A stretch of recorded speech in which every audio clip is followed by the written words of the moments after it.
봄이라서 봄 기온이 한결 올라온 것 같습니다. 이제 뭐 낮에는 뭐 거의 뭐 더울 지경이에요. 네, 반팔 입고 다니고 뭐 그런 사람들도 요즘에 많이 볼 수 있습니다.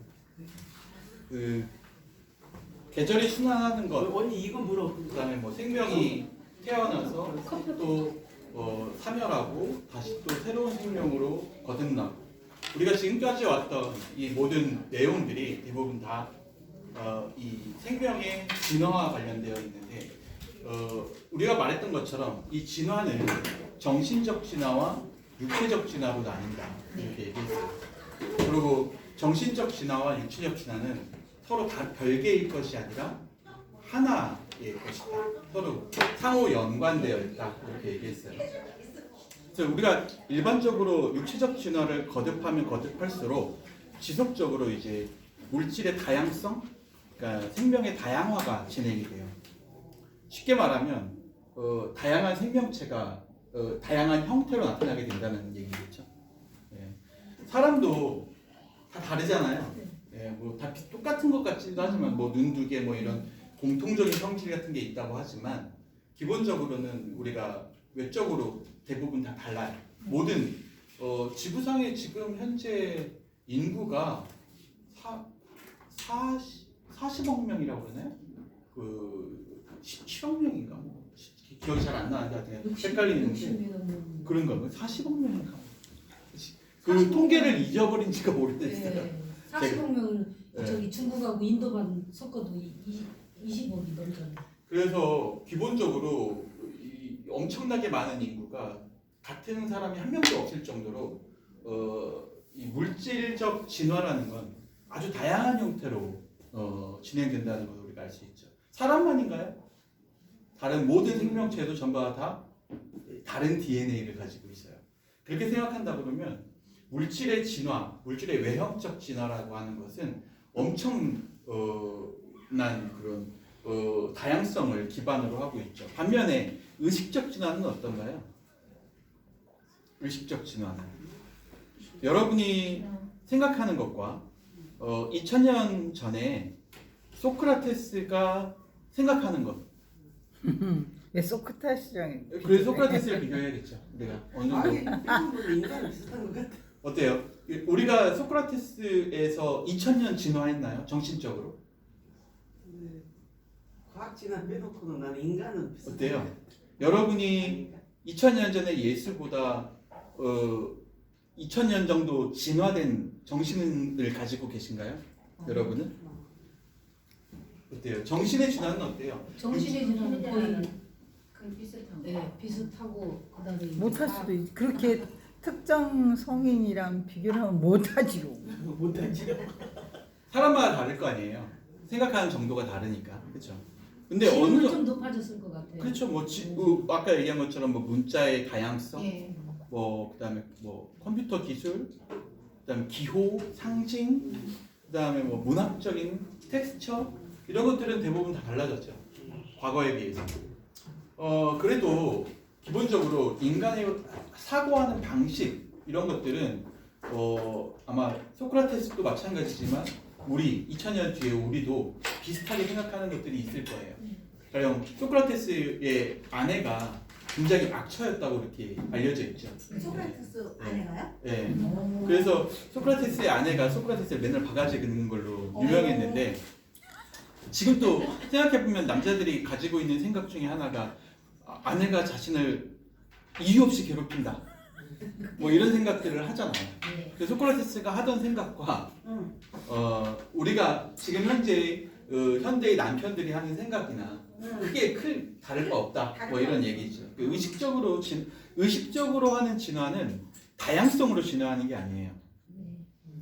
다양한 생각을 가지고 있다고 해서 의식적으로 진화하는 게 아니란 얘기죠. 생명체는 다양할수록 복잡성 때문에 진화하게 돼 있어요. 육체적으로는. 그런데 정신적으로는 어때요? 아까 얘기한 것처럼 다양성이 무조건 높은 진화의 단계를 이야기하는 건 아니라는 걸 의미하죠. 이걸 우리가 어떻게 이야기할 수 있냐면 육체적 진화가 탄젠트 에너지의 영향을 받고 우리 지난 시간에 얘기한 것처럼 정신적 에너지의 진화는 방사에너지의 영향을 받는다. 그리고 이 방사에너지의 영향은 안으로 말려 들어가는 그런 특징을 가지고 있죠. 왜냐하면 에너지를 많이 사용하지 않아도 돼. 방사에너지적 진화. 오히려 에너지를 적게 사용하고도 더 높은 수준의 단계로 인류의 사고방식을 끌어올릴 수 있게 만들어주죠. 과거에는 이 누군가의 아래에서 지배받으면서 산다는 게 자연스러운 생각이었어요. 불과 우리나라도 한 200년 전만 해도 양반들의 지배를 받으면서 사는 게 서민들은 당연하다, 혹은 노비들은 당연하다, 이렇게 생각하던 시대가 불과 200년 전이에요. 그렇죠? 2000년 가지도 않죠. 그런 것처럼 누군가의 지배를 받던 예속되어 살던 삶이 지극히 자연스러운 삶이라고 인식하는 사고방식으로 우리가 깨닫고 인식하는 그런 형태가 지금 현재에 와서 깨진 것, 이건 불과 200년뿐이 되지 않은 이야기죠. 근데 여러분에게 만약에 그 과거의 시대, 아까 얘기했던 그 조선 중기의 그런 어떤 신분제 사회로 여러분이 내려가서 여러분의 삶을 그런 예속된 삶의 형태로 유지해야 된다라고 얘기하면 받아들일 수 있는 사람이 있을까요? 지금에 와서는? 뭐 때문이에요? 그렇죠. 의식적 진화 때문이죠. 그리고 그 의식적 진화를 측정하는 도구, 차르댕이 이야기하는 그 우리가 얼마나 의식적으로 진화했는가를 측정할 수 있는 도구가 있어요. 기준. 그 기준이 뭘까요? 무엇으로 우리가 누군가 다른 사람들보다 내가 더 진화된 정신 상태를 가지고 있어 라고 이야기할 수 있을까요? 어떤 방식으로? 어떤 방식으로 측정하면? 뭘 기준으로 측정하면?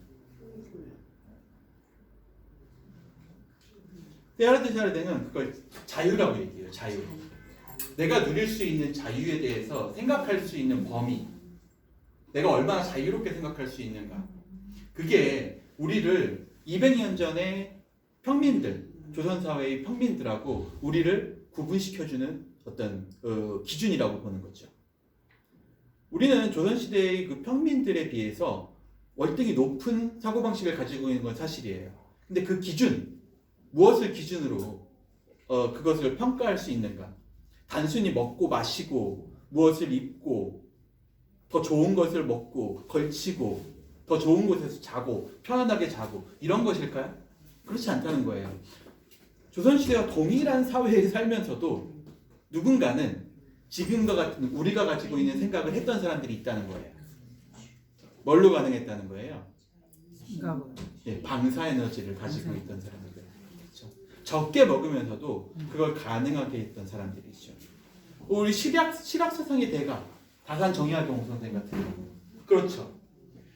다산정약용 선생 그 남양주에 있는 두물머리 근처에 있는 그 실학박물관에 가시면 이제 거기에 다산정약용 생가도 있고 그렇잖아요. 거기에 가면 이제 다산정약용 선생님이 어떤 일상을 보내셨는지에 대한 그런 아이들에게 설명하기 위한 영상 자료 같은 것들이 있어요. 저도 이제 거기 좋아해서 자주 가는데 거기 가서 그걸 보면 이런 얘기가 나와요. 그 다산정약용 선생님이 그래도 중인보다 높은 양반 계급이었잖아요. 게다가 목민심서까지 쓴 관아였어요. 그렇죠? 근데 이런 관에 있었던 사람이 그 근처가 이제 과거에도 이제 남한강하고 이 북한강이 만나는 지역이니까 두물머리라고 부르잖아요. 그 근처에 이제 이 어부들이 많았다고 해요. 그래서 어부들이 이제 주로 이제 물고기를 잡아서 생계를 유지하는 그런 어부들이 많았는데 다산정약용 선생이 자기가 낚시는 해봤겠지만 그물로 뭘 잡아보거나 이러진 않았을 거 아니에요. 이 어부들하고 같이 이제 대화하는 장면이 나와. 실제로 있었던 일이에요. 대화에도 나와요. 목민심서에도 나오고 그 뭐죠? 그 다산 일기, 그죠? 다산 일보에도 거기 나오는 이야기예요. 어부하고 얘기하는데 어떻게 하면 더 많은 물고기를 잡을 수 있는지에 대해서 어부하고 토론하는 장면이 나오죠. 자신은 잘 모르니까 물고기가 가지고 있는 성질, 뭐 어떤 물고기는 어느 정도 깊은 곳에 머물고 있고 어떤 물고기는 어느 정도 높이에 머물고 있어서 그물을 함부로 내려가지고 잡는다고 해서 그 물고기들을 다 잡을 수 있는 게 아니다 라고 이야기하는 어부가 가르쳐주는 내용이 나와요. 그 이야기를 듣고 다산 정영 선생이 그러면 좀 더 좋은 그 어업 기술을 위해서 뭐 이런 방식의 새로운 그물, 그러니까 촘촘한 그물과 좀 더 넓은 그물망을 합친 형태의 그물을 새로 제작해보면 어떨까 하고 뭐 그다음에 그 그물에 달리는 그 추의 무게를 다양화해서 잡히는 어종을 좀 구별할 수 있으면 좋지 않겠는가 뭐 이런 식으로 어부들하고 대화하는 장면이 나오죠. 분명히 당시에 살았던 이 정약용 선생은 양반이었지만 그가 가지고 있는 사고방식이나 이런 것들은 굉장히 자유로웠다는 걸 알 수 있어요.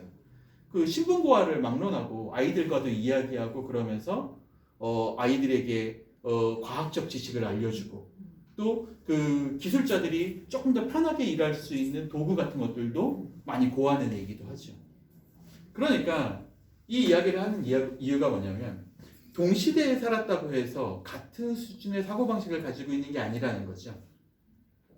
동시대에 살더라도 좀 뒤떨어진 형태의 미숙한 사고를 하는 사람이 있는 반면에 다른 사람들보다 더 뛰어난 사고방식을 가지고 있는 그런 사람들도 한 시대에 살고 있다는 거예요. 우리 시대에도 살고 있다는 거죠. 그리고 그걸 측정할 수 있는 도구가 데카르트 차라리는 뭐라고 얘기했다는 거예요?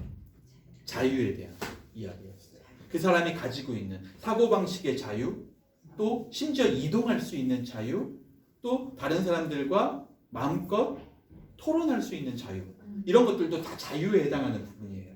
얼마나 이 사람이 자유롭게 사고할 수 있는가, 그게 의식적 진화를 측정하는 도구라고 본 거죠. 생명은 이런 방식으로 세포로부터 시작해서 점차 물질적 진화를 거듭하고 그 물질적 진화가 어느 정도 이루어지게 되면 의식적 진화의 단계를 통해서 그 물질적 진화의 한계를 극복해 나가기 시작해요. 이걸 엔트로피의 법칙이라고 부른다고 했죠. 자, 오늘 볼 이야기는요, 바로 생명이 어떤 방식으로 다양화되는가에 대한 이야기예요. 그러니까 물질적 진화의 형태가 어떻게 이루어지는가. 일반적으로 물질적 진화는 다 어디에서 이루어져요? 땅을 토대로 이루어져요. 그렇죠? 토양을 토대로 이루어진다는 거예요. 물 속에 있어도 물 밑에 뭐가 있어요? 땅이 있죠. 네. 모든 것은 다 땅으로 이루어져 있어요. 땅이 없이는 어떠한 생명체도 살아남을 수 없어. 우리는 생명의 거동을 표현하기 위해 줄곧 성장에 대해서 이야기했다. 진화죠. 성장은 곧 진화예요. 그리고 생명이 도달하는 법칙이라고 할 만한 것까지 알아낼 수도 있었다. 진화의 법칙. 단순함에서 복잡함으로, 그리고 에너지로 진화하는 법칙도 알아낼 수 있었죠. 그것은 어떤 방향을 따라 불어나는 현상이었죠. 이걸 정향진화, 이렇게 지난 시간에 설명을 드렸어요. 그러니까 모든 물질은 다 정향진화를 하게 돼 있어요. 바위도 정향진화를 해서 점차 모래가 되죠. 그 형태를 바꿔 나간단 말이에요. 바위가 더 큰 바위가 되지는 않고요. 하나의 바위는 항상 작은 형태로 잘게 부수어져요. 사람은 어때요? 생명체는 점점 불어나는 형태죠. 그렇죠. 생명체가 에너지를 가지고 점차 자신을 복제해서 불어나는 형태로 진화한다. 이게 정향진화였어요. 제가 지난 시간에 이걸 설명해 드리기 위해서 곤충이나 이 개, 뭐 이런 것들에 대해서 얘기했죠. 그러니까 모든 동물들, 기린, 모든 동물들은 정향진화를 그 형태로 보여주고 있어요. 우리에게. 어떤 동물도 정향진화의 형태를 띠지 않는 게 없죠.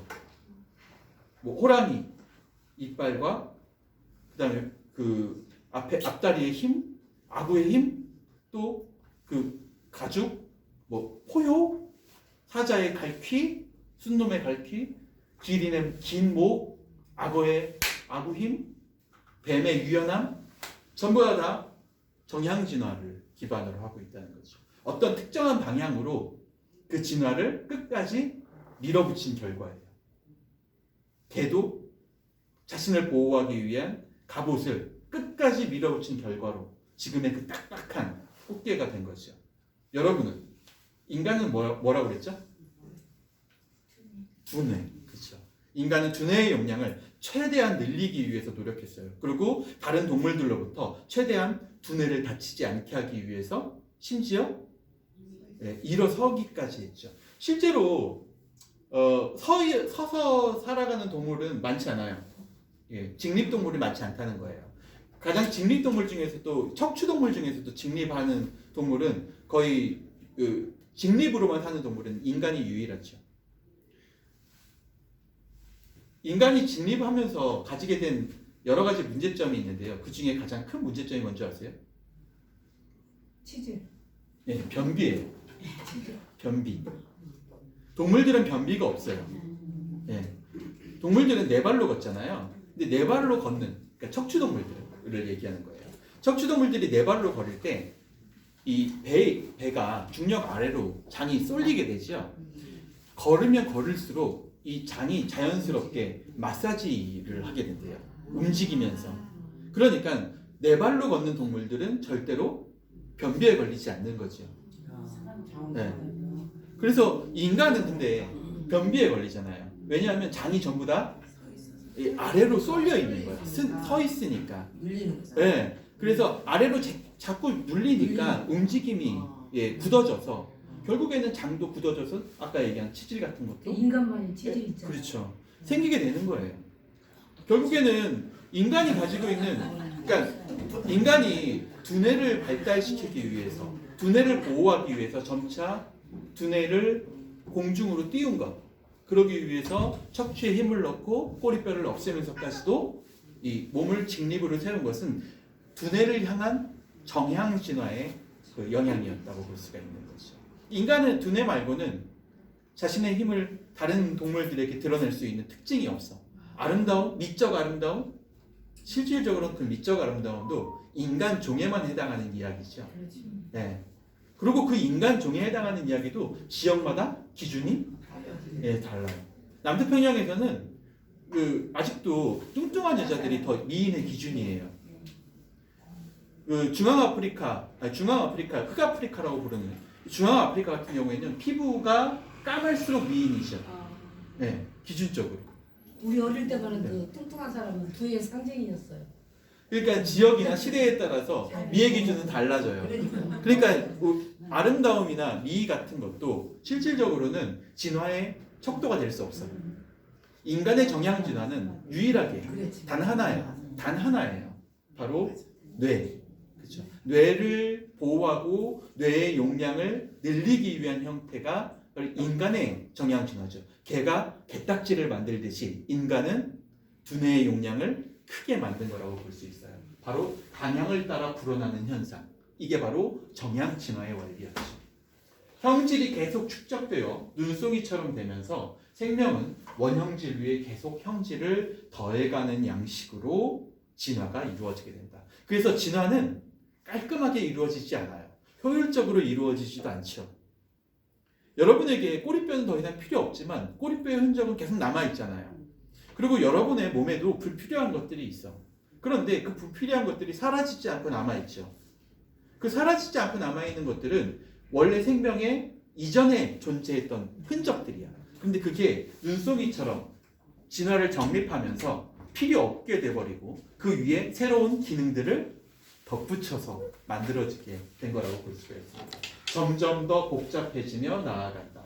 진화가 있다는 데는 학자들 사이에 이견이 없어요. 그러니까 모든 학자들은 심지어 창조론을 이야기하는 사람들도 진화에 대해서는 이견이 없어요. 물질의 진화에 대해서는.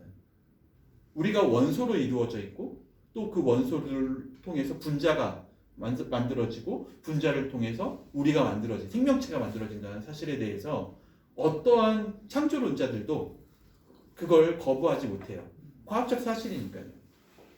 그러나 진화의 방향이 있느냐 이런 문제에 대해서는 사람들마다 조금씩 다르다는 거예요. 정향 진화가 사실인가에 대해서는 과학자들마다 차이가 있다는 거예요. 왜냐하면 창조론자들은 정향 진화를 기본적으로 믿지 않아요. 왜냐하면 인간은 뭘 따라 만들었어요? 신에 따라 그렇죠. 완벽하게. 신의 의미에 따라서 빚어진 거지 그런 어떤 두뇌를 보호하는 양식으로 진화한 게 아니라고 생각하는 거죠. 처음부터 온전한 모습 그대로 창조되었다 이렇게 생각하는 거죠. 그래서 방향이 있느냐 하는 문제에 대해서는 좀 다르다는 거예요.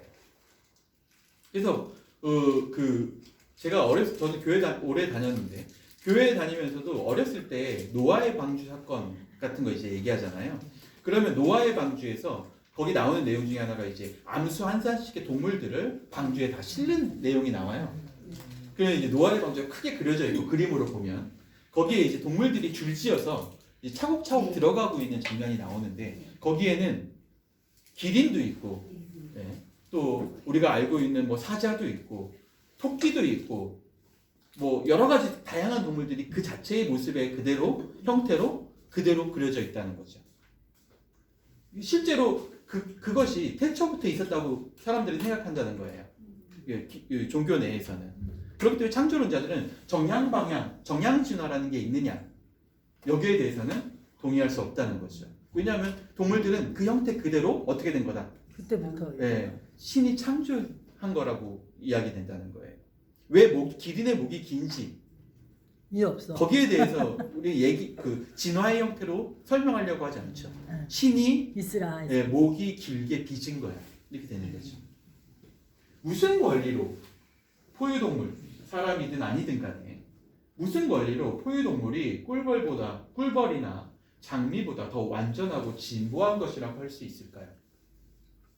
이 순간 과학은 제자리를 맴돈다. 진화의 어떤 방향과 축이 있다는 것을 인정하길 꺼리기 때문이다. 나는 왜 내가 생명의 진보에 어떤 방향과 선이 있다고 믿는지를 이제부터 설명해 보겠다. 자, 정향진화에 대해서 이제 한번 이야기를 해보려고 합니다.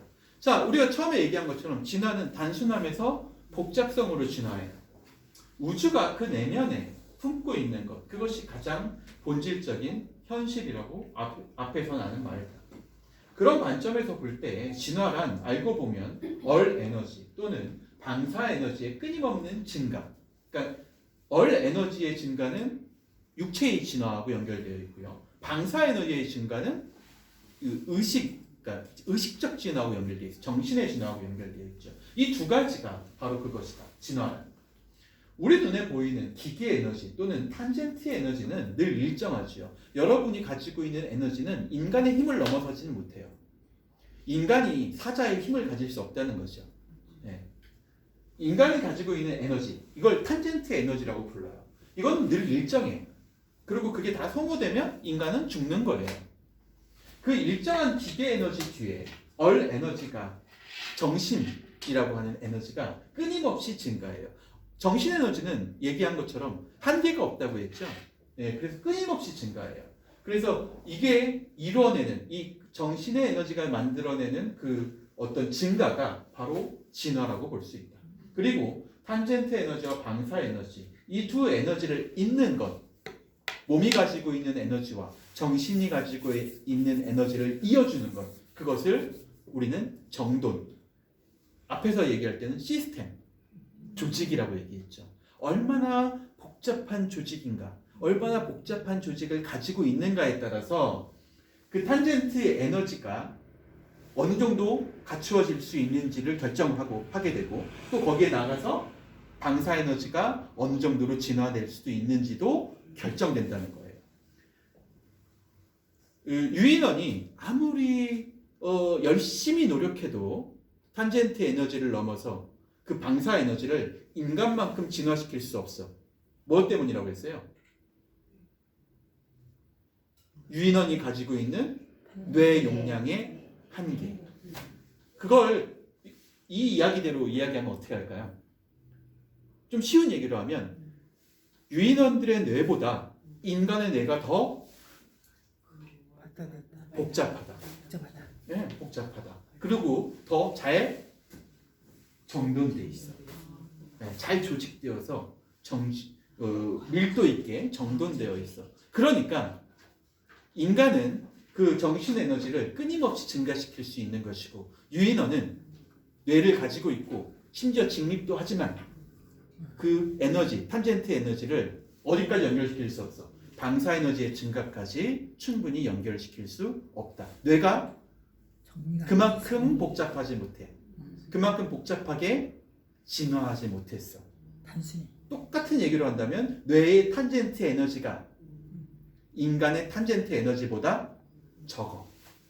이렇게 얘기할 수 있겠죠. 아주 단순해요. 그러니까 테아르트 샤르댕의 표현대로라면 인간 진화는 왜 원숭이는 유인원은 지금도 여전히 인간으로 진화하지 못하지? 내 눈앞에서 진화하면 되잖아.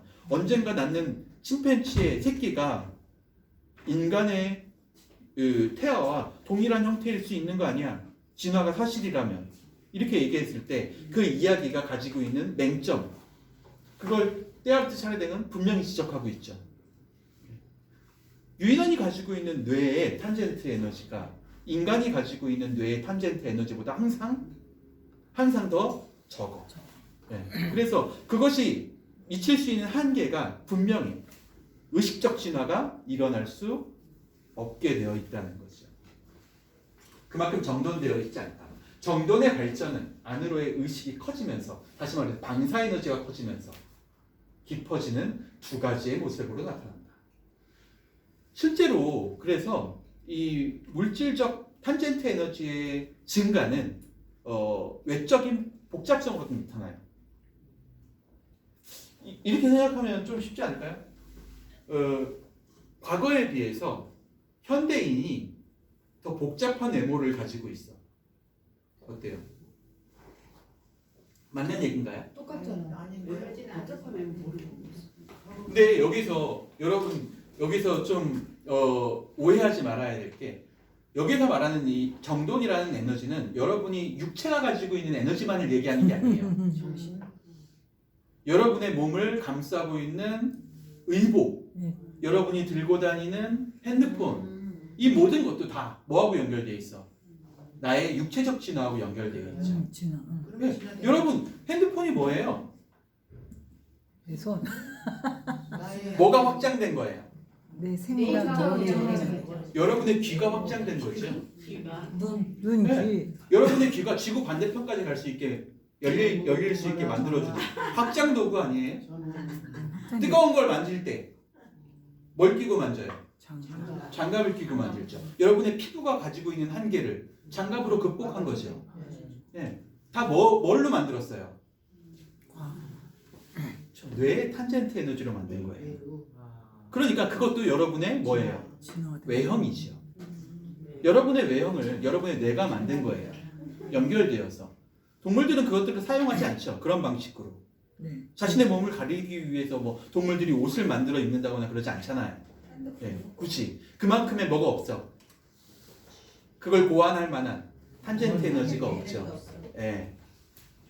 그렇게 생각한다면 여러분이 지금 현재 하고 있는 이 외적인 외형에 가지고 있는 탄젠트 에너지는 과거 200년 전에 조선인들이 가지고 있던 탄젠트 에너지에 비하면 어때요? 그렇죠. 그 에너지가 훨씬 더 늘어났다고 볼 수 있는 거예요. 그러니까 여러분이 가지고 있는 탄젠트 에너지는 불과 200년 전에 조선인들이 가지고 있는, 외적으로는 동일한 우리의 조상이 가지고 있는 탄젠트 에너지보다 훨씬 더 강력한 거라고 얘기할 수 있다는 거예요. 그게 바로 겉보기 단계죠. 여러분이 그런 의미에서 본다면 200년 전의 사람들보다 훨씬 더 복잡하게 진화했다고 볼 수 있는 거예요. 외적으로, 외모, 형태에 있어서도 복잡하게 진화했죠. 모두 다 안경을 쓰고 다니고, 그렇죠? 귀에다가는 이어폰을 꽂고 다니고, 이런 것들도 200년 전의 사람이 타임머신 타고 와서 본다면, 네, 그렇죠. 전혀 이해할 수 없는 그런 모습이겠죠. 완전히 다른 종이라고도 볼 수 있을 거예요. 그렇죠. 진화된 종. 그렇죠. 그 얘기예요. 지금 테아르트 샤르댕이 얘기하는 거예요. 그걸 만드는 기준이 뭐예요? 그러면 어떤 게 그걸 기준을 만들어요? 더 복잡해졌다. 발달된 뇌. 그렇죠. 여러분이 할 수 있는 자유의 정도예요. 편리성. 여러분이 할 수 있는 자유의 정도. 여러분은 지금도 저 지하철 타고 왔는데 지하철만 타면 서울 저 끝에서 여기까지 1시간이면 올 수 있어요. 그렇죠. 돈 1,500원만 내면 되잖아요. 아니에요, 비싸요. 우리 공짜예요. 그러니까 무료죠. 저보다 더 자유로워졌네요. 저보다 더 진화하신 거예요. 저는 돈을 내야 되니까 네, 저보다 더 자유로운 추가 요금 1,400 만약 400원 500원 막 나오더라고요. 여러분이 더 자유를 누릴 수 있게 된 거죠. 저보다. 그런 의미가 바로 야, 좋겠다. 진화라는 거예요. 무제한. 네. 자유를 여러분이 누릴 수 있는 자유, 여러분이 사용할 수 있는 의식적 자유가 전부 다 여러분이 뭐 했다는 걸 증명해줘요. 네, 진화된 존재라는 걸 증명해줘요. 과거의 나보다, 불과 20년 전의 나보다, 네, 맞아요. 불과 진화했어. 30년 전의 나보다 내가 더 진화했다라는 거. 여러분의 두뇌 속에서 핸드폰을 마음껏 움직일 수 있고 조작할 수 있게 만들어주는 것. 그것도 마찬가지로 다 의식적 진화하고 연결돼요. 바로 뭐가 가능하게 만들었어요? 뇌 구조죠. 예. 뇌 구조가 더 복잡해졌기 때문이에요. 생명이 복잡하게 되어가는 방식은 여러 가지가 있지만 신경 조직의 변화야말로 주목할 만한 것이다. 제가 중학교 때부터 컴퓨터를 배웠어요. 학원 같은 데서. 그때 그 당시만 해도 막 이제 학원에 막 컴퓨터 학원이 막 생길 때였어요. 막 프로그래밍 언어도 배우고, 예, 프로그래밍 언어도 배우고 막 이랬어요. 이렇게 했었는데 제가 컴퓨터를 어느 정도 사용하고 난 다음에 이제 나중에 이제 컴퓨터가 집에 이제 하나 들여놓게 된 거죠. 그러고 난 다음에 이제 아버지가 궁금하잖아요.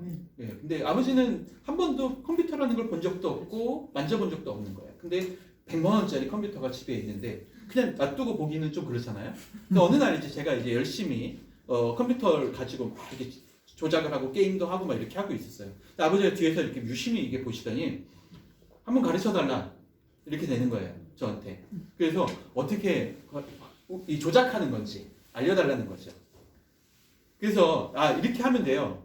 키보드도 이렇게 두드리면 되고 화면에 비춰지잖아요. 뭐 이렇게 화면 이렇게 하면 되고. 근데 저희 아버지가 컴퓨터를 조작하는 데 있어서 가장 어려워했던 부분이 어떤 부분인지 아세요? 조작하는데 키보드를 누르는 거 이런 건 별로 문제 아니죠. 거의 정해져 있으니까. 하루를 가서 움직이는. 그렇죠. 그 마우스. 예. 그때 마우스가 있었어요? 네. 자, 생각해 보세요. 마우스. 때는 없었는데. 그러니까 저는 아무런 문제도 없었어요. 윈도우. 그러니까 이걸 마우스를 잡고 자 움직이면 이게 움직이잖아요. 그러면 저걸 클릭할 수도 있고 저걸 클릭할 수도 있어요. 내 맘대로 안 되잖아. 네, 근데 저희 아버지한테 이제 그걸 알려드리고 이렇게 움직이면 되는 거예요. 이렇게 여기서만 움직이면 이게 이제 움직이면서 이걸 클릭하게 되고 저걸 클릭하게 돼요. 이렇게 말씀을 드렸어요. 저희 아버지가 그거 앉아가지고 이제 그걸 조작하시려고 하는데 몸이 움직여. 잘 안 움직여. 내가 원하는 곳으로 안 가. 안 가요, 맞아요. 네, 얼마나 움직여야 되는지도 모르겠고. 지금도 그래요. 자, 이거예요. 생명이 복잡하게 되어가는 방식은 여러 가지가 있지만 신경 조직의 변화예요. 보다 정밀한 형태의 조정이 가능해져야 돼요. 그렇죠? 그래야 컴퓨터의 마우스를 조정할 수 있게 돼요. 익숙해지면 가능해져요. 저희 아버지 나중에 그래서 열심히 연습하셔가지고 그 다음부터는 은행 업무도 보시고 하셨어요. 네, 그 다음부터는. 나이 먹은 사람들 겁이 있잖아요. 네. 겁이 있어서 못 들어가요 빨리 컴퓨터. 그러니까 어떻게 보면 이런 거지. 인간이 뇌는 이 정도의 복잡성을 충분히 이해할 수 있는데 처음에 익숙하지 못해 그 복잡성에. 그래서 시간을 들여야 돼. 그래서 차근차근 눈송이가 쌓이듯이 진화의 방향처럼 눈송이가 쌓이듯이 차근차근 그 기억들이 쌓이게 되면 그 다음부터는 얼마든지 마우스를 움직여서 자기가 원하는 곳으로 커서를 보낼 수 있게 되는 거죠. 그게 바로 신경 조직의 변화예요. 네, 이 신경 조직의 변화가 곧 방향을 결정한다라는 거예요. 신경 조직의 변화에 방향이 있다는 그런 사실은 진화에 어떤 방향이 있음을 입증하고 있다. 네. 왜냐하면 내가 컴퓨터를 조작하기 위해서 노력하겠다라는 생각, 의지 같은 것들이 있어야 컴퓨터를 조작할 수 있게 되는 거예요. 만약에 처음 했는데 나하고 맞지 않아. 그러면서 그것을 그냥 아예 내팽개쳐 버리고 본인이 원래 하던 대로 망치와 낫으로만 가지고 이런 도구만 사용할 거야 라고 자기가 거기에 머물러 버리게 된다면 그 복잡성의 진화는 더 이상 이루어지지 않겠죠. 또한 뭐도 할 수 없어. 컴퓨터도 이용할 수 없게 되는 거예요. 그게 뭘 의미해요? 여러분이 가지고 있는 자유의 범위가 그렇죠. 줄어든 걸 의미하죠. 진화를 하기 위해서는 실패를 거듭하면서 뭔가 경험을 쌓아 올려야 돼. 눈송이가 쌓이듯이. 그게 바로 신경 정신망의 발전이라고 보는 거예요. 이런 신경 정신망의 발전은 인간에게만 있어. 동물에게는 없다는 거예요. 네. 생명체의 역사를 밖에서 보면 전체로 보거나 갈라져 나간 가지로 보거나 거대한 신경 조직의 역사를 드러내고 있다. 그것은 안으로 어떤 얼 상태가 이룩되는 것과 일치한다. 겉으로는 신경섬유와 신경절이 보인다. 그 속에는 의식이 존재한다. 우리가 찾는 것은 이리저리 얽힌 겉모습을 정돈할 그런 법칙이다. 자유의 정도가 늘어난 사람들은 외적으로도 정돈되어 있어요. 그러니까 뭐 이렇게 얘기하면 겉으로 이렇게 막 좀 이렇게 정돈되지 못한 사람들은 그러면 무식한 사람들이야. 뭐 그런 얘기가 아니라 자신의 삶을 정돈할 수 있을 정도로 자신을 돌아보려면 의식의 어뢰 정도가 충분히 높아진 단계에서만 가능하다는 거예요. 어린아이가 자기가 어지러 놓은 물품들을 제자리에 자기가 다 온전히 청소하는 아이들은 많지 않죠. 부모님이 해줘요. 그리고 알려줘. 그리고 어떻게 해야 되는지 차근차근 가르쳐주면 그게 점점 쌓여서 정돈으로 이어지게 되는 거죠. 어린 시절에 그걸 제대로 배운 사람들은 나중에 커서도 그걸 제대로 할 수 있게 돼요. 근데 어린 시절에 그걸 제대로 가르쳐주는 사람이 없었어. 그러면 그것들을 스스로 깨우치지 않는 이상 그 방향이 들쑥날쑥해지게 된다는 거예요. 아무리 가르쳐줘도 그건 소용이 없어요. 장가 가야지만 해결이 나요. 장가 가면 며느리가 힘들거든. 장가가도 마찬가지. 장가 가면은 그래도 정리가 좀 한다고 하더라고요. 마누라 무서워서. 근데 엄마 말은 절대로 안 들어. 돼지우리야, 돼지우리. 돼지. 여러분은 정돈되지 않은 모습을 어떻게 생각하세요? 어떻게 느끼세요? 감정적으로. 내 스스로 정돈되어 있지 않으면 속 시끄러워요. 시끄럽다. 내 자신도 복잡해. 부정적으로 느끼는 거죠. 그렇지. 정돈되지 않은 것을. 네. 그게 인간의 진화가 왜 정돈으로 자신의 정향 방향, 그렇죠? 자신의 정향 진화를 이끌고 있는지를 보여주는 거예요. 모든 인간은 정리되어 있지 않은 것을 보면서 아까 얘기한 것처럼 부정적으로 느껴요. 그리고 정돈된 것을 통해서 긍정적으로 느끼죠. 예. 뭐가 진화됐다는 거예요? 얼이 그만큼 진화된 상태를 의식적으로 알 수 있다는 거예요. 여러분이. 어떤 방식이 옳은 방식인가를 알 수 있다는 것이죠. 자기가 정돈되지 않은 상황에 살고 있었어. 그런데 어느 집에 가봤어. 그랬더니 그 방은 너무 깔끔하게 정리가 돼 있어. 보면서 나도 이렇게 해야겠다 라고 하면서 보고 와서 집을 그런 방식으로 정리하기 시작하죠. 며칠 안 가죠. 네. 어쨌든 중요한 건 그런 방식을 통해서 자신이 어떤 방식으로 진화해야 되는지를 스스로 깨닫게 된다는 거예요. 느끼긴 하는데 실천에 오기가 네. 그렇게 힘들어요. 그게 뭐냐? 바로 신경조직의 정향성이에요. 진화의 정향성. 인간이 왜 진화했는가? 동물들은 그렇게 어지러져 있는 걸 보고 부정적으로 느끼지 않는다는 거예요. 느낌이 없어. 네. 돼지우리가 깨끗한 것과 돼지우리가 어지러져 있는 것과 돼지는 아무 상관이 없다는 거예요. 먹을 것만 먹으면 되니까. 깨끗하게 해놓으면 네. 막 비글비글 좋아서 돌아요. 물론 그런 것도 있겠죠. 진화된 거야. 네. 진화된 돼지. 그 사람이 도와준 거겠죠. 스스로 정리한 게 아니라. 그렇죠? 사람이 정리해 준 거잖아요. 네. 그게 좋다는 걸 돼지도 알죠. 네. 근데 스스로 하지 못해. 돼지는 그걸. 네. 그게 바로 정향 진화예요.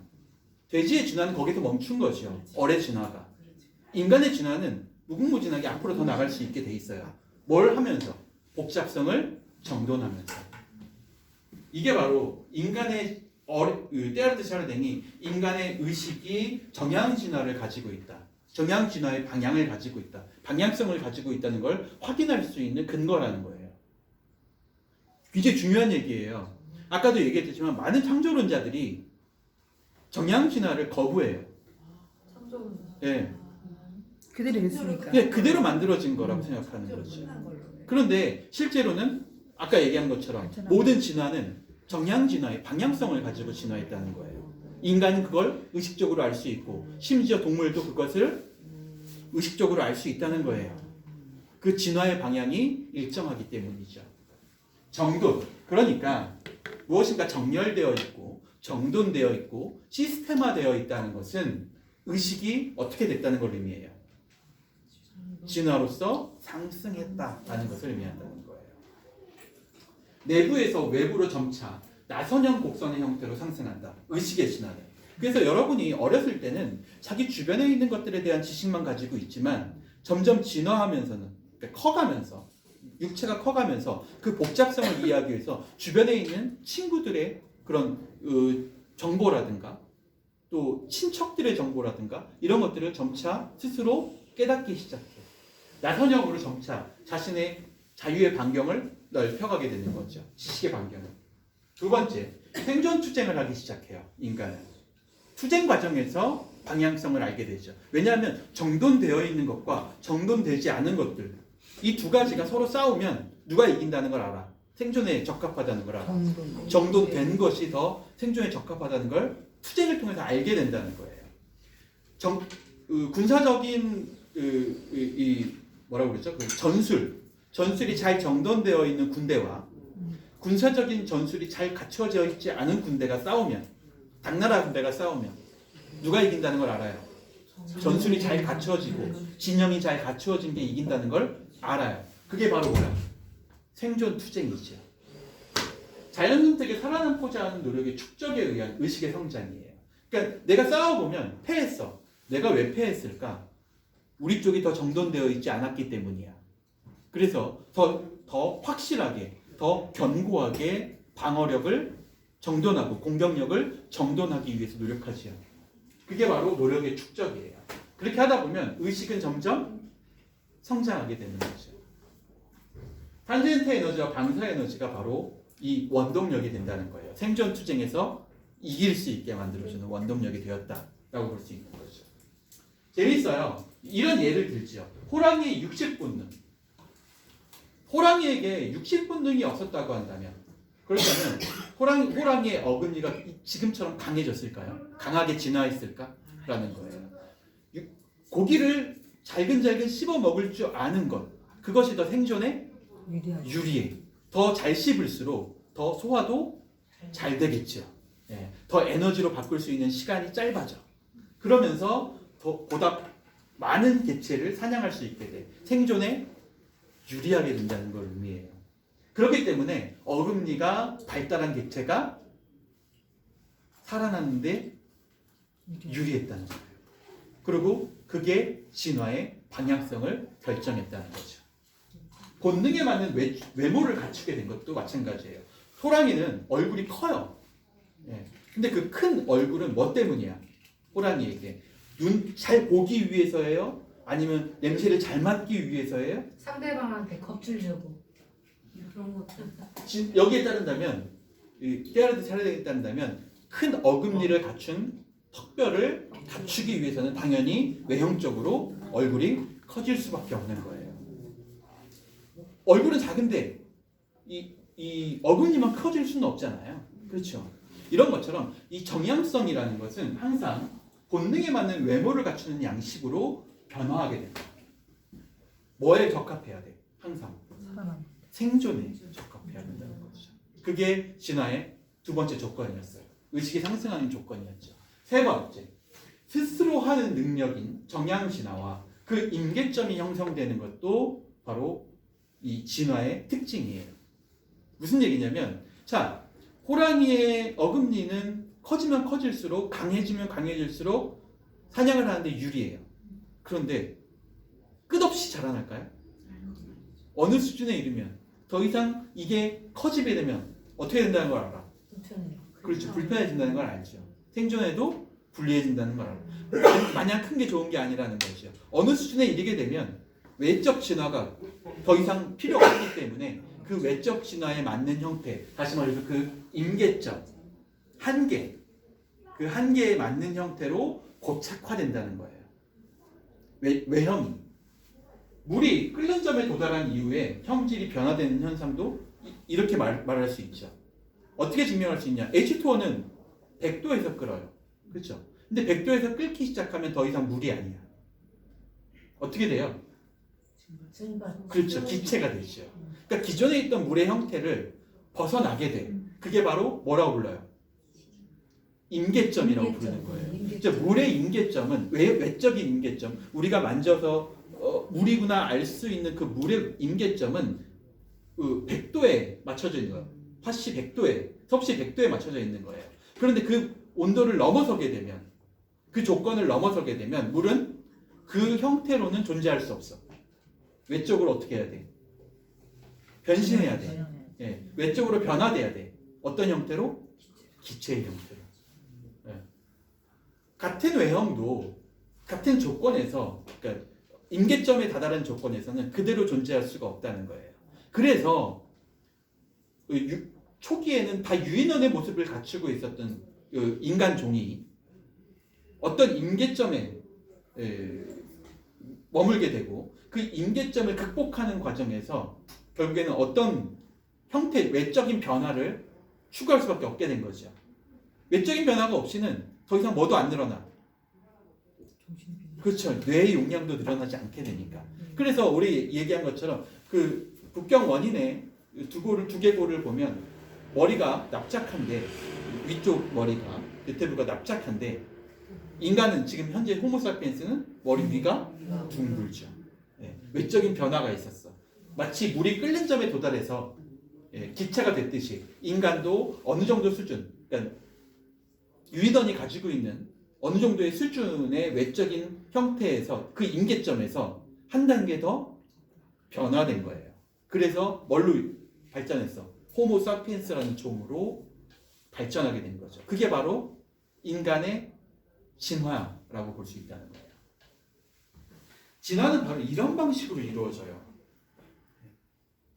그냥 단순히 환경에 적합한 개체가 살아남는다, 적자 생존의 원리, 이게 아니에요. 진화는 아주 단순한 것들이 모여서 복잡하게 되고, 그 복잡하게 된 것들이 서로 조직을 가지고 정돈되게 되면서 각각의 한계, 임계점에 도달하게 되고, 그 임계점을 넘느냐 넘지 못하느냐에 따라서 그 한계성이 결정되는 거예요. 외적인 한계성, 탄젠트 에너지가 그 안에서 결정된다라고 보면 되는 거죠. 아마도 많은 사람들이 지금 현재 기후 변화에 대해서 막 우려하고 있잖아요. 항상 나올 때 이제 인류의 종말, 이런 표현들이 이제 같이 들어가 있어요. 만약에 인간은 자기가 정해져 있는 환경, 임계점, 환경적인 임계점이 있잖아요. 물의 온도처럼 환경적인 임계점이 이 지구에 맞춰져 있는 거라고 한다면, 만약에 그 임계점이 도달해서 더 이상 인간으로서는 그 자체로 살 수 없게 되는 시기가 온다면, 그렇다면 인간은 다 종말하고 아까 얘기한 것처럼 새로운 종이 그 임계점을 극복하면서 생겨나게 되겠죠. 유발 하라리가 말한 그 호모사피엔스의 종말하고도, 사피엔스의 종말하고도 같이 연결되는 내용이라고 볼 수 있어요. 그 당시가 되면 뭐 여러 가지 얘기도 많이 하지만, 뭐 사이보그의 형태로 인간이 변화될 것이다. 가령 그대로는 숨 쉴 수 없으니까 몸에 이제 뭐 마스크를 부착하는 방식, 그죠? 몸에다가 부착해서 아예, 아니면 막 아가미를 달아서 물속에서 살아가는 방식, 뭐 여러 가지를 이제 고안하게 되겠죠. 외적인 변화가 없이는, 인간의 외형적인 변화가 없이는 변화된 환경에 적응할 수 없다라는 것을 의미해요. 그게 바로 진화예요. 곤충, 포유동물, 영장류로 생물은 진화하죠. 곤충은 어떤 특징을 가질까요? 외적인 특징을 보면요, 작은 크기를 가지고 있어요. 일반적으로 곤충은 큰 곤충은 없죠. 거의 작은 크기, 그리고 겉이 항상 딱딱한 것으로 감싸져 있어. 이걸 키틴질이라고 불러요. 다리가 6개. 예, 키틴질의 골격을 가지고 있어요. 예. 또 성장이 어느 정도 수준에서 제한돼 있어. 예. 내면적인 특징은 어떨까요?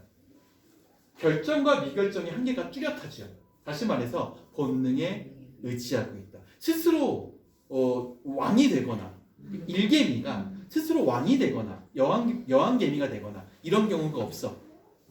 그냥 그 자체로 결정되어 있는 거야. 그래서 결정된 것과 미결정은 아직 알 상태에 남아있는, 그 유아기의 상태에 남아있는 것. 이 한계가 너무 뚜렷해요. 다시 말해서 본능에 대한 의지를 가지고 있죠. 그래서 기계적인 반사작용을 해요. 개미를 어렸을 때 가지고 놀아본 기억이 있잖아요. 그 개미를 가지고 놀다 보면 이렇게 손 같은 데다가 이렇게 놓으면 앞에 입이 이제 큰 개미들은 보여 움직이는 게 뭔가 이파리 같은 걸 그 앞에다 끼워주면 본능적으로 물지요. 본능적으로 물어요.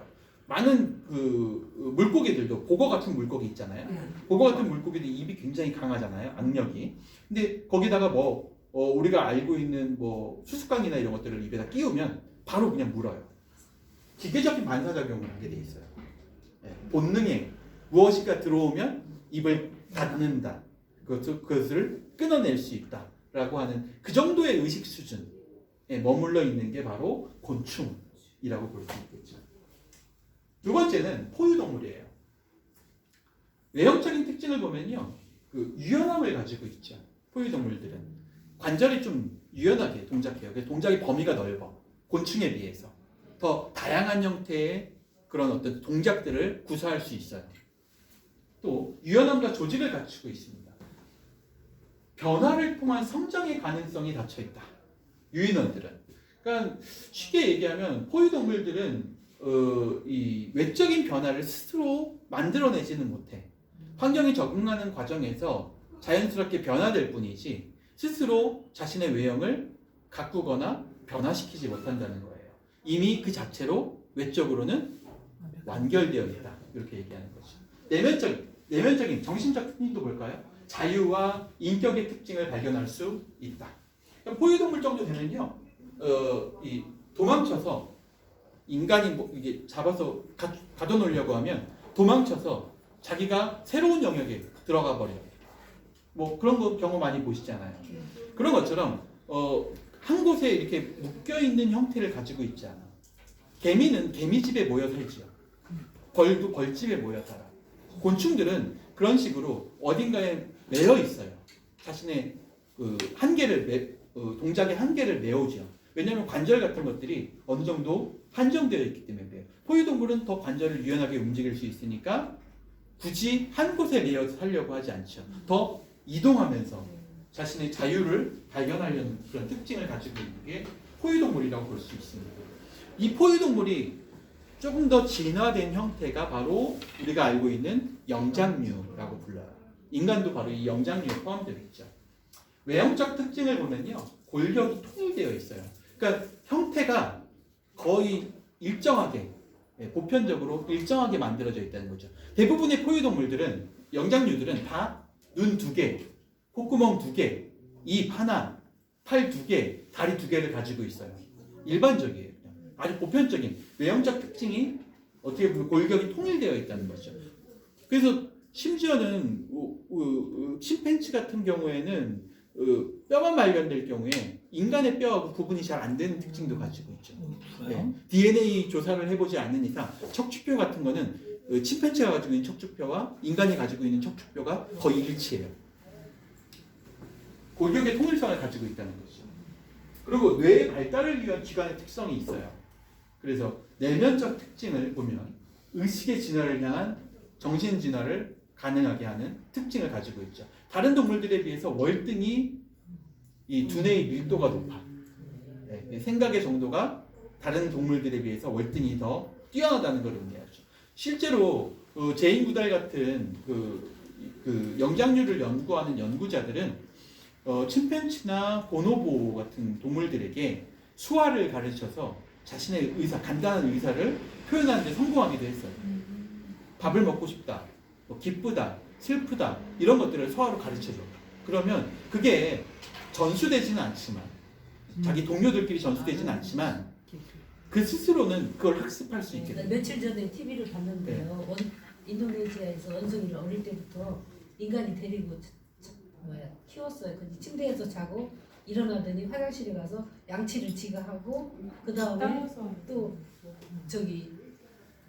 부엌에 가서 냄비를 갖다 올려놓고 불 켜고 거기다 고구마를 쪄먹고 그러더라고요. 근데 그게 스스로 깨우친 게 아니죠. 네, 이제 계속 같이 이제 성장하면서 인간이 하는 것 보고 이렇게 그렇죠. 하니까 인간이 가르친 거예요. 훈련시킨 거예요. 또 노르면 나무에 올라가서 놀고. 네. 그러니까 훈련을 통해서 그런 것들을 할 수 있는 뭘 가지고 있어? 의식적 정양 진화를 가지고 있어요. 그러니까 이들도 도구를 사용해요. 아시죠? 그 아프리카에 있는 침팬지들은 그 흰 개미를 먹어요. 네, 개미를 예, 통해서. 네. 근데 그 개미를 먹기 위해서 그 나무 가지에다가 침을 발라서 그걸 개미 구멍에 넣어서 빼요. 그러면 그 안에 개미들이 묻어 있잖아요. 그걸 먹어. 도구를 사용하죠. 네. 의식적 진화의 정양 진화의 가능성을 가장 인간에 근접하게 가지고 있는 동물들. 이걸 그래서 뭐라고 불러? 영장류라고 부르는 거죠. 테일러드 샤르딩이 뭐라고 했는지 볼까요? 말이나 사슴이나 호랑이는 그들의 얼이 상승하면서 동시에 다른 부분은 곤충처럼 달리기와 사냥의 도구로 묶여버린 개체들을 의미한다. 쉽게 말해서 동물들이 자신의 의식적 진화가 어느 정도 이루어지면 자신의 외형적인 변화도 촉구할 수 있게 돼요. 그런데 말, 사슴, 호랑이는 이미 존재한 지가 수백 년이 지났어요. 수천 년이 지났죠. 그 정도까지 이미 외형적 진화가 멈춰버렸어요. 왜 그랬을까요? 지금 얘기한 것처럼 곤충 같은 거야. 의식적 진화가 거기에 적합하게 멈춰버렸어. 그러니까 이 정도로 해서 내 몸이 발달하면 살아남는 데는 무리가 없는 거죠. 실제로도 그랬어요. 그래가지고 사슴이나 호랑이 같은 동물들은 이미 그 역사가 1000년 이상이야. 삶의 역사가. 그러니까 종적으로 본다면 가장 오래 성공한 개체고 지금 현재 우리하고도 같이 살고 있어. 인간이 살아온 역사만큼이나 이들도 동일하게 살아왔어요. 자신의 외적인 유형을 그대로 유지하면서. 뭐에 적합했다는 거예요? 그 외적인 형태가 생존에 적합했다는 거죠.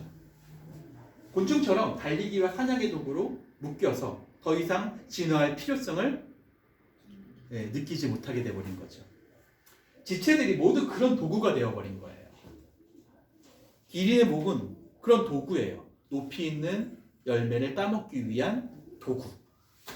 자기의 몸을 보호하기 위한 개딱지 같은 도구. 다 도구예요. 그런 식으로 지체들이 모두 그런 도구가 돼버린 거죠. 그런데 영장류는 다른 쪽은 그냥 유연하게 놔두면서, 그러니까 육체적으로는 크게 변한 게 없어. 유연하게 그냥 놔두면서 진화가 직접 어디로 이루어졌다는 거예요. 뇌를 중심으로 이루어졌다는 거죠. 더 큰 의식을 향한 줄다름에서 영장류가 맨 위에 속한 까닭이 바로 여기에 있다는 거예요. 다른 동물들에 비해서 영장류들은 자신의 의식을 자신의 육체에 가둬두지 않았어. 그걸 극복하기 위한 방식들을 고안해낸 거죠. 도구를 사용하기 시작한 거예요. 이것은 상당히 특이한 경우이며 이때 한 계통의 정양 진화가 생명 그 자체의 정양 진화와 정확히 일치하게 된다. 결국에는 인간과 유인원, 그 다음에 더 내려가서 원숭이, 개체, 이 개체들은 전부 다 동일한 정양 진화를 이루고 있어요. 다 뭘 위한 거야? 뇌를 통한 정양 진화가 이루어진 것들이죠. 그렇기 때문에 유인원들은 다 얇은 팔을 가지고 있어요. 다리도 얇아, 몸에 비해서. 다른 동물들을 생각해 보세요. 다른 동물들을 생각해 보면 주로 뭐 관절이나 이런 것들이 굉장히 발달돼 있고 더 두껍고, 그렇죠? 더 강력한 어떤 특징을 가지고 있죠. 도구로서 그 해당 임계점까지 올라가 버린 상태이기 때문에. 그런데 동물들, 특히 유인원 같은 경우에, 영장류 같은 경우에는 이런 것들을 발달시킬 이유가 없어. 왜냐하면 두뇌를 통해서 이게 약해도 다른 강력한 개체들에게 이겨낼 수 있는 뭘 만들어낼 수 있어? 도구들을 만들어낼 수 있기 때문이죠. 그래서 예전에 뭐 구석기인들을 배경으로 한 그런 영화나 이런 것들을 보면 구석기인들이 주로 뭘 써요? 사냥하기 위한 도구로서 창, 그렇죠? 손도끼, 창 이런 것들을 쓰죠. 자기 몸이 손도끼나 창보다는 약해. 뭘 뚫거나, 그렇죠? 뭔가를 뭐 밀쳐내거나 이런 게 있어서 내 팔은 약해. 근데 이 약한 팔을 극복할 수 있는 도구를 만들어낼 수 있는 뭐가 있어? 머리, 그렇죠. 뇌가 있죠. 이게 더 효율적이라는 거야. 이걸 발달시키는 데는 팔을 그만큼 두껍게 만드는 데는 엄청난 시간이 소요돼.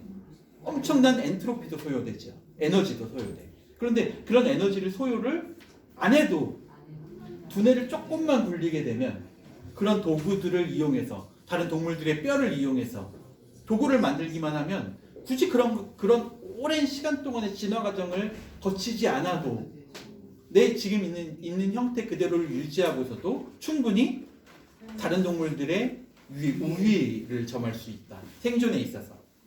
그걸 이미 깨달아버린 존재들이에요. 두뇌가 생존에 가장 적합했다라는 거죠. 두뇌가. 그래서 디크 수업의 책 제목이 다시 한번 떠오르게 되는 거죠. 우리는 우리 뇌다. 네, 우리는 우리 뇌다. 내가 시키는 대로 살아. 그렇죠. 네. 3부에서는요 생각 그리고 이제 의식적 진화를 우리가 그러면 본격적으로 한번 탐구해 보도록 하겠습니다. 오늘날 과학에서 사람을 재구성하는 데 성공했다고는 하지만 과학이 구성한 사람은 여러 동물들 가운데 하나에 불과하다고 볼 수 있다. 해부학에서 볼 때 유인원과 크게 다를 게 없다. 현대 동물학에서는 린넨의 분류에 따라서 사람을 유인원과 함께 사람 과에 넣는다. 유인원과 함께 넣어버려요. 사람을. 같은 과야. 네. 유인원과. 그러나 그의 출현으로 생물학에 생긴 결과를 보더라도 사람은 전혀 다른 생명체들하고는 다른 특징을 보인다는 거죠. 과연 뭐가 인간을 다른 동물들과 다른 특징으로 분류하게 만들어줄까? 형태학적으로 보면 아주 작은 비약이에요. 실제로는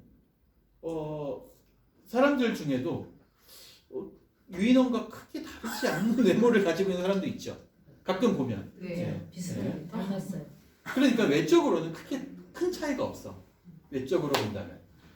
형태학적으로 보면 아주 작은 비약이야. 인간과 유인원을 구분하는 그 비약. 그 임계점의 차이는 아주 작아. 그러나 생명의 영역에서 본다면, 생존의 영역에서 본다면 이루 말할 수 없는 동요를 일으킨 것이다. 사람이라는 존재의 역설이다. 가끔 요즘에는 그 동물 실험이 많이 없어졌는데 예전에는 그 제약에서 지금도 마찬가지지만 가장 이제 인간 실험 단계, 임상 실험 단계 바로 이전에 하는 실험 단계가 바로 유인원에게 실험하는 거예요. 침팬지. 네. 고릴라나 침팬지에게 마지막으로 시험해요. 약에 대한 부작용이 없는지를. 그러고 난 다음에 거기에서 이제 충분히 검증이 되면 그때 임상 실험 단계에 들어가서 인간에게 처음으로 적용하게 되죠. 우리가 먹는 약들은 대부분 다 그런 방식으로 동물들을 희생시켜서 만들어진 것들이에요. 이렇게 비글. 예. 비글. 그렇죠. 포유동물 마찬가지죠. 어쨌든 인간은 어떻게 외적으로는 큰 차이가 없는데 그 유인원들하고 영장류하고 큰 차이가 없는데 그 동물들을 도구로 이용하면서 심지어 자신이 사용할 수 있는 자신의 삶을 생존을 위해서 이용할 수 있는 도구처럼 다른 동물들, 자기의 바로 직전에 있는 동물들, 진화 직전에 있는 동물들을 심지어 도구로 이용하기까지 하잖아요. 어떻게 그런 비약적인 발전이 이루어졌을까요? 인간은 형태학적으로는 사실 큰 차이가 없다는 거예요. 형태학적으로 DNA로 분석해봐도 실제로 유인원과 인간 사이에 큰 차이가 없어. 97%야. 유사성이. 큰 차이가 없어. 그런데 어떻게 인간은 그들보다 엄청난 우위에 진화의 우위를 점하게 된 거잖아요. 누가 이 침팬지하고 인간을 같이 놓고 누구를 살릴래? 라고 하면 누가 고민하겠어요? 당연히 인간을 살리죠. 그렇죠? 그 정도의 우위를 가지게 된 거예요. 뭐가 그런 우위를 만들었나요? 아까 얘기한 것처럼 정양 진화에 따른다면 단 하나뿐이 없어요. 그 특징은 뇌지요. 네, 그리고 그 뇌가 만들어내는 생각. 인간. 네, 생각이죠. 생각. 자, 생각한다면 다 훌륭한 인간인가요? 생각할 줄 생각하는 알면 사람도 많잖아요. 못된 인간도 있고 나쁜 생각만 하고 괴롭힘, 고문. 인간 현상의 기초. 그래서 생각도 단계가 있다고 생각했어요. 미숙한 얼이 있고 성장한 성숙한 얼이 있다고 생각했죠. 그 때라듯이 하려 되면 실제 그 동물들 뭐 우리가 흔히 알잖아요. 뭐 돌고래, 고래, 그다음에 침팬지 IQ를 측정해요. 예, 그래서 돌고래의 IQ가 약 90에 가깝게, 예, 아주 훌륭한 개체들은 90에 가깝다고 얘기하고요. 어린 아이들 같은 경우에 처음 태어났을 때 60 정도 돼요. 예. 근데 이제 좀씩 커가면서 이제 그게 이제 늘어나게 되는데 정신 발달 같은 지체에 들어가게 되면 90을 넘지 못하죠. 그래서 80 정도에 머물게 되는 경우도 많고 심지어는 이제 60 이하로 떨어지는 경우도 있어요. 같은 인간, 외적인 인간, 겉으로 봤을 땐 똑같아. 인간이라고 해서 모두 다 동일한 정도의 생각의 정도를 갖추고 있는 건 아니라는 걸 보여주는 예지요. 경계성 네. 지능을 가지고. 자, 그건 뭐가 그렇게 만들어낼까? 그 차이를. 동물에 비하여 사람의 뛰어남을 따져보려면 한 가지 방법밖에 없다. 그것은 사람의 내면이 드러나는 활동 중에서 부수적이고 이상한 것은 다 빼고, 동물과 비슷한 것들, 그것들을 다 빼고 가장 중심이 되는 현상, 그 현상을 한번 얘기해 보자는 거예요. 바로 반성. 반성이 뭐예요? 잘못을 뉘우치는 것. 공자가 한 얘기죠. 논어에서 했던 얘기예요. 공자가 반성. 자신을 돌아보는 것. 네. 자신을 돌아보는 것. 그러면 자신을 돌아보면 어제보다 나은 오늘의 나가 만들어질 수 있다라고 얘기했어요. 그게 바로 반성의 기초지요. 반성. 그래서 말 그대로도 성은 그 인성을 할 때 그 성을 의미해요. 그리고 반은 뒤돌아간다. 돌반자를 의미하죠. 뒷반자를. 이 한자어로도 반성 그런 의미를 가지고 있습니다. 반성이라는 행위, 반성이란 그 말이 가리키는 대로 우리 자신에게로 돌아가는 의식의 힘이 바로 반성이라는 힘이다. 그리고 이 반성이라는 힘이 다른 동물들과 인간을 가장 핵심적으로 구분시켜주는 특징을 가지고 있다. 동물도 어느 정도의 생각, 다시 말해서 스피릿, 의식을 가지고 있어요. 그래서 동물들에게 개에게, 두 마리의 개에게 하나는 큰 간식을 주고 한 마리에게는 작은 간식을 줘. 같이 보이는 앞에서. 그러면 이 작은 간식을 받은 개가 실제로 기분이 나빠한다는 거예요. 나쁘겠지. 바로 옆에서 보니까. 그래서 똑같이 그 얼굴 네. 대고 말해 눈빛. 네, 심지어 그걸 음식을 던져버리기까지. 네, 갖고 난다. 기분이 나빠서. 아 진짜 그래요? 네, 판단 내린다는 거죠. 눈앞에 있는 걸 판단할 수 있다는 거예요. 마치 어린아이가 판단하듯이 차별하면 안 돼. 강아지들도 그런 판단을 해요. 그러니까 그냥 단순히 정신활동을 한다, 인간과 같은 정신활동을 한다는 게 그 인간과 동물을 구분시켜주는 건 아니라는 거예요. 핵심적으로는 뭐라는 거야? 반성이라는 행위가 있으면 인간이라고 볼 수 있고, 그렇지 않으면 인간이 아니라고 볼 수 있다. 인간이야. 네. 반성해요. 같은 동물을 같은 육체를 가지고 있다고 하더라도 이 반성이라는 것은 우리 자신을 대상으로 놓고 자신의 존재와 가치를 헤아리는 능력이다. 이걸 이제 대상화라고 불러요. 철학적 용어인데 제가 이제 대학에서 영미 철학을 공부할 때 그 교수님이 그런 얘기를 하신 적이 있어요. 영미 철학 하면서 이제 논리학이니까 영미 철학 대부분은 이 논리학을 할 때 가장 핵심이 되는 그 개념이 대상화라는 개념이에요. 대상화라는 개념은 생각하는 주체를 대상으로 놓고 생각할 수 있는 능력을 의미하죠. 그러니까 자신을 객관화시킬 수 있는 능력. 이걸 이제 대상화라고 불러. 처음엔 대상화라는 얘기를 하면 그 교수님이 자기가 처음에 제 대학에 들어와서 이 대상화라는 개념을 배울 때 도저히 이해가 안 가더라는 거야. 아무리 생각해도 생각하고 있는 자신이 주체인데 어떻게 이 주체를 대상, 객체로 하고 이해할 수 있는가라는 거죠. 근데 그 객체로 이해할 수 있는 그 현상을 우리는 반성이라고 얘기한다는 거예요. 예, 쉽게 말해서 나를 객관적인 객체로 놓고 평가해보고 여기서 얘기해서 나는 올바른 행위를 했는가, 내가 오늘 한 행위가 올바른 행위였는가를 존재와 가치를 헤아린다는 거예요. 그렇게 할 수 있는 능력, 그걸 뭐라고 부른다는 거예요? 반성이라고 부른다는 거예요. 그러므로 반성은 단지 아는 게 아니에요. 오늘 배운 것을 되돌아보는 게 반성이 아니에요. 내가 오늘 이걸 배웠어 라고 되돌아보는 게 반성이 아니라는 거야. 반성, 단지 아는 게 아니라 뭐라는 거야? 바꿔야지. 자신을 아는 것. 그걸 배운 자신이 성장했다는 사실을 아는 것. 아는 거. 네. 내가 한 걸음 앞으로 나갔구나 라는 것을 아는 것. 어제의 나가 모르던 것을 오늘의 나는 알게 되었구나. 그래서 어제의 나보다 오늘의 나가 더 가치 있는 나구나 라는 것을 헤아릴 수 있는 것. 그것이 바로 반성이야. 네. 그것을 아는 것. 그래서 이걸 뭐라고 얘기한 거예요? 때아르차가 되면 자신을 아는 것이라는 거죠. 그냥 아는 게 아니라 내가 알고 있다는 것을 아는 것. 내가 알고 있다는 거. 네.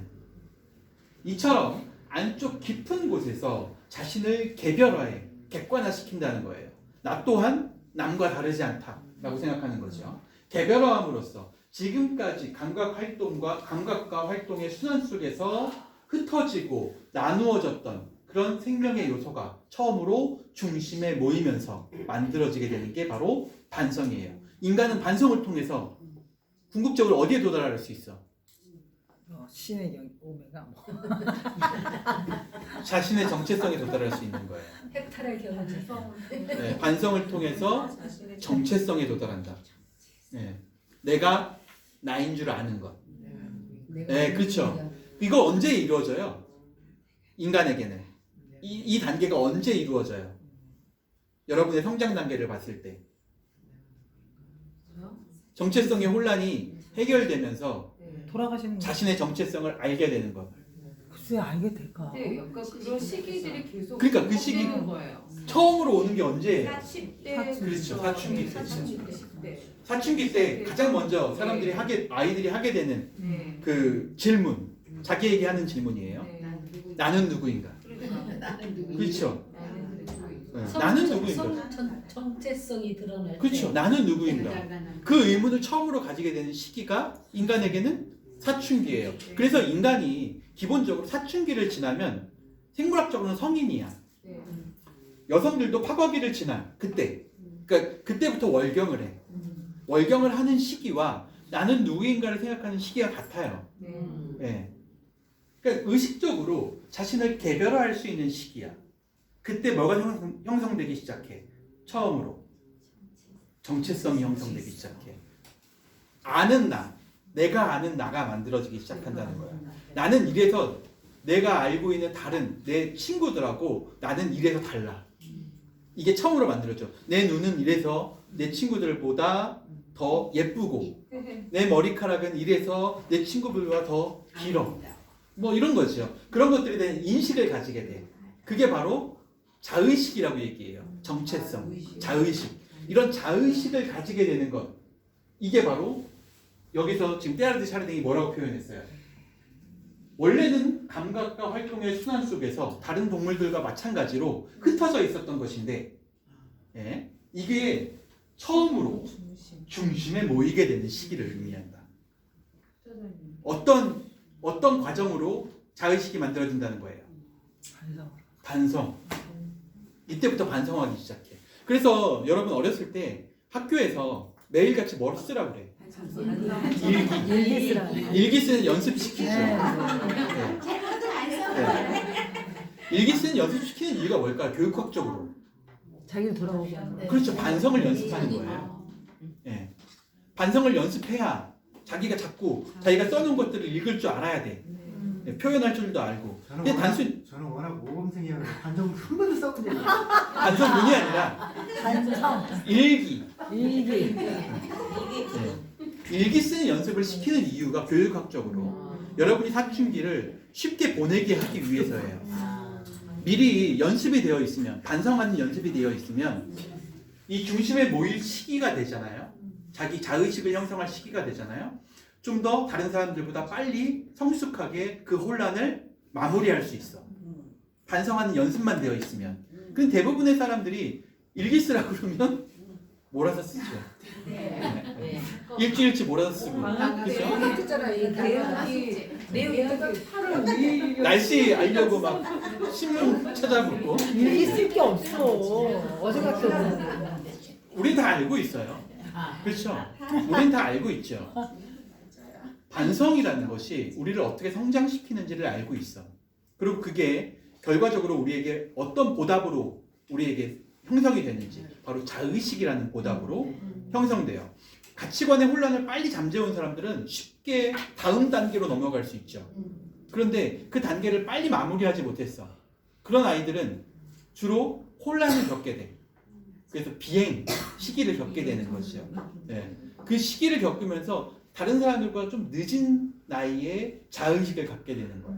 우리가 쉽게 이야기하면 철들다고 얘기하죠. 사춘기가 너무 그러니까 쉽게 철들지 않아. 그래서 나중에 뭐 군대에 갔다 와야 철이 된다든가 뭐 이런 죽을 표현들도 때까지 있죠. 철 안 드는 사람도 있어요. 철들면 죽어. 자의식을 철 형성하는 들자마자 그러니까 죽어. 자의식을 형성하는 게 그만큼 어렵다는 거야. 근데 그 어려운 이유가 뭐 때문이에요? 바로 능력 때문이야. 반성이라는 능력. 인간은 반성할 줄 알아야 돼. 그래야 성숙한 개인이라고 볼 수 있다는 거죠. 그 중심에서 이제 자의식이 만들어졌어. 반성을 통해서 그 중심, 자의식을 만들게 되면 펼쳐지는 모든 표상과 경험은 이제부터 어디로 다 흡수돼. 경험이라는. 그렇죠. 자신 안으로 내가 만든 거야. 내가 쓴 거야. 내가 이렇게 꾸몄지. 내가 한 거야. 내가 한 거야. 그렇죠. 모든 게 다 중심으로 모이는 융합체가 돼. 내가 갖추고 있는 모든 것들은 남들과 달라. 나의 개성. 이건 내가 만든 거지. 그리고 경험하는 주체는 경험이 어떻게 이루어지는지를 스스로 깨닫게 되는 거예요. 이게 나에게 어떤 성장이 오게 만들어질 수 있는지를 미리 알게 되는 거죠. 그렇게 되면 혼란 혹은 시련이 자기에게 올 때 그것을 어떻게 생각해요? 성장할 기회로 생각하게 되는 거예요. 누구는 시험을 보게 되면 시험 볼 때 이걸 자신의 정체성에 혼란이 있는 사람들은 아까 얘기한 것처럼 여기에 대한 개념이 없어. 이 반성에 대한 연습도 되어 있지 않아. 그런 사람들은 마냥 이게 나를 깎아내리는 것처럼 생각해요. 나를 왜 남들이 평가하려고 해? 이런 식으로 생각하는 거죠. 근데 실제로는 성숙한 개체들은 이 시험이 내가 모르던 것들을 알게 만들어서 나를 한 단계 더 앞으로 나가게 만들어주는 그런 기회가 되는구나 라고 생각하고 여기에 대비하기 시작하죠. 왜냐하면 이것이 바로 중심의 융합체를 진화시키는 방식이기 때문에 그래요. 단순히 시험뿐만이 아니라 인생에서 오게 되는 모든 고난이 사실은 다 뭐하고 연결되어 있어? 자의식의 성장하고 연결되어 있어.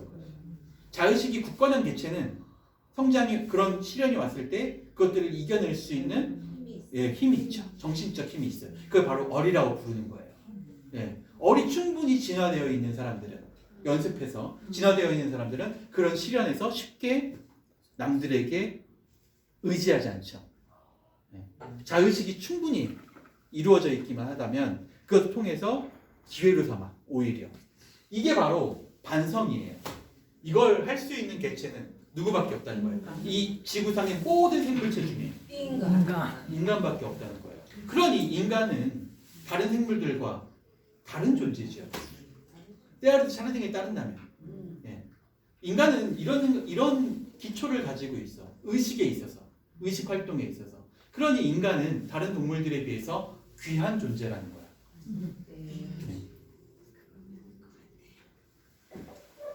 테일하르트 샤르댕은 이런 식으로 인간을 다른 존재와 차별화된 존재로 이야기하기 위해서 이 책을 썼다고 보시면 돼요. 이 당시만 해도 1950년대잖아요. 이 당시만 해도 자연주의 이 사고방식이 굉장히 많이 이제 보편화돼가지고 인간을 다른 개체들, 다른 생명체들과 동일한 이 가치로 평가하려는 사람들이 많았어요. 리처드 도킨스 대표적인 그런 사람이에요. 인간은 결국엔 그 DNA를 운반하기 위한 운반체에 불과하다.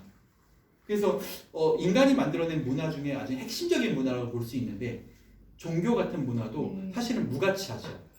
리처드 도킨스에게는 만들어낸 거에 불과해. 왜냐하면 그게 생존에 더 유리하기 때문에. 그리고 개체를 결과적으로 자신들 같은 종교를 가지고 있는 개체들이 살아남기에 어떻게 보면 좀 유리했기 때문에 그 문화가 살아남고 오랫동안 지속될 수 있었다. 이런 식으로 해석하죠. 예. 그걸 이런 밈 이론으로 해석해요. 그런데 테일하르트 샤르댕은 그렇게 얘기하지 않죠. 인간이 가지고 있는 문화는 그런 식으로 다른 동물들이 가지고 있는 그런 어떤 개체의 진화의 수준을 훨씬 넘어 있어. 근데 그 개체의 수준을 넘어 있다는 것을 측정할 수 있는 방식도 있어. 뭐라는 거예요? 그 기준이.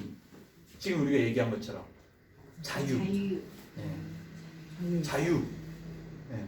다른 동물들은 이런 자유를 만끽하지 못해. 인간이 누리고 있는 자유를. 의식의 자유. 심지어 인간이 가지고 있는 의식의 자유는 어디까지 뻗어나가요? 처우주 끝까지 뻗어나가요. 네. 얼마 전에 그 TV에서 이런 얘기를 본 적이 있어요. 우리가 코스모스 보고 난 다음에 나온 얘기라서 제가 유심하게 봤어요. 관심 있게 봤는데 우주는 시작이 있어요. 우리 코스모스에서는 이제 빅뱅을 통해서 우주가 시작되었다 이렇게 얘기하잖아요. 근데 빅뱅을 믿지 않는 사람들도 많아요. 그런데 빅뱅은 너무 분명한 사실이야. 물론 빅뱅 자체가 아니더라도 우주의 시작이 있다는 건 너무 분명한 사실이라는 거예요. 왜냐하면 만약에 우주가 영원하다고 해봅시다. 그럼 우리가 지금 있는 형식이 이 영원 중간일 거 아니에요. 모든 태양의 우주 안에 있는 모든 개체들은 다 빛을 내요. 그래서 그 빛을 우리가 지금도 밤하늘을 보면 별들을 보듯이 알 수 있죠. 근데 이게 만약에 시작이 없고 영원했다고 한다면 그 빛들은 영원히 우리에게 왔었어야 돼. 지금 현재. 왜냐하면 처음 시작이 없으니까 영원히 온 거죠. 영원히 그 빛이 우리에게 계속 도달했다고 한다면 지금 현재 우리가 보는 우주는 검은색이어서는 안 되죠. 왜냐하면 그 모든 영역에서 시작된 빛이 다 우리에게 이미 도달했어야만 돼. 왜냐하면 그 시작점이 없기 때문에 영원히 우리에게 도달하고 있는 거예요. 그렇게 생각한다면 우주가 시작이 없다고 한다면 우주는 이미 영원한 거야 라고 얘기한다면 그 우주는 어떤 우주여야 돼? 아주 밝은 빛으로 둘러싸인 우주여야 돼. 밤이 없나요? 예, 그렇죠. 아니 우주가 자체가 예, 우주 자체가 왜냐하면 그 빛들은 이미 우리에게 계속 영원으로부터 시작해서 지금까지 계속 도달하고 있어야만 하기 때문에 그렇죠. 그런데 그렇지 않잖아요. 우리가 실제로 보는 우주는 어때요? 깜깜해요. 아직 도달하지 않은 빛들이 있어.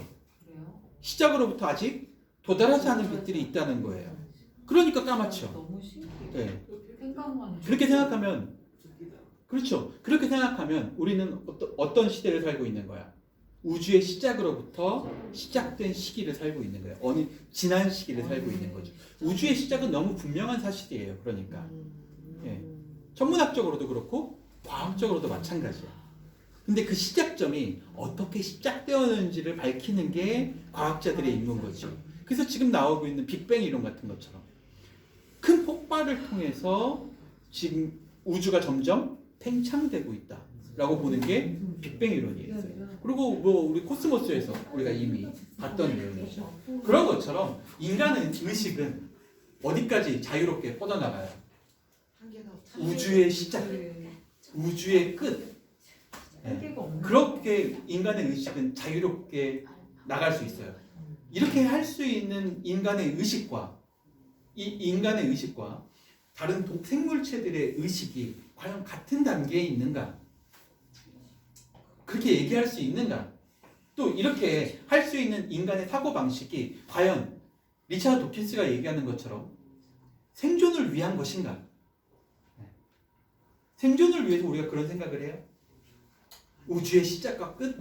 영혼의 이유? 종교? 단순히 생존을 위해서만 그런 것들이 이루어지나요? 문화가 만들어졌나요? 그렇지 않잖아요. 생존보다 훨씬 더 다양한 무언가를 위해서 인간은 자유롭게 사고할 수 있게 된 거죠.